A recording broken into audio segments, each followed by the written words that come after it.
ನೀಡಲ್ನ ಹಾಕ್ಬಿಟ್ಟು ಪುಷ್ ಮಾಡಿದ್ರೆ ಇಲ್ಲಿ ಗ್ಯಾಸ್ ಬರುತ್ತೆ. ನೀಡಲ್ನ ಒಳಗಡೆ ಪುಷ್ ಮಾಡಬೇಕು. ಇದೇ ಆಫ್, ಇದೇ ಆನ್ ನಿಮಗೆ. ಇದೇ ಆಫ್, ಇದೇ ಆನ್. ಇದೇ ಮುಟ್ಟದೇ ಬೇಕು ಹೀಗೆಯಲ್ಲಿ.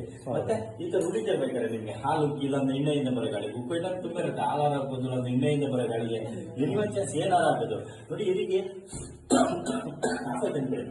ಇದಕ್ಕೆ ಆಫ್ ಆಯ್ತಂದ್ರೆ ವಿದಿನ್ 25 ಮಿನಿಟ್ ಒಂದು ನಿಮಿಷ ಬಿಟ್ಟು ಏನಾಗುತ್ತೆ ಗ್ಯಾಸ್ ಎಲ್ಲ ಕಡೆಗೂ ಸ್ಪ್ರೆಡ್ ಆಗ್ತಾ ಹೋಗುತ್ತೆ.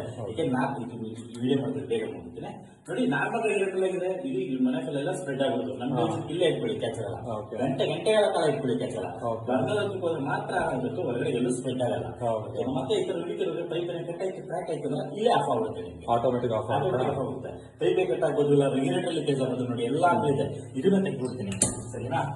ಗ್ಯಾಸ್ ಬರುತ್ತೆ ನೋಡಿ, ಆಟೋಮೆಟಿಕ್ ಇಲ್ಲೇ ಬರ್ತಾ ಇಲ್ಲ, ಒಳಗಡೆ ಆಟೋಮೆಟಿಕ್ ಆಫ್ ಆಗುತ್ತೆ. ಒಂದು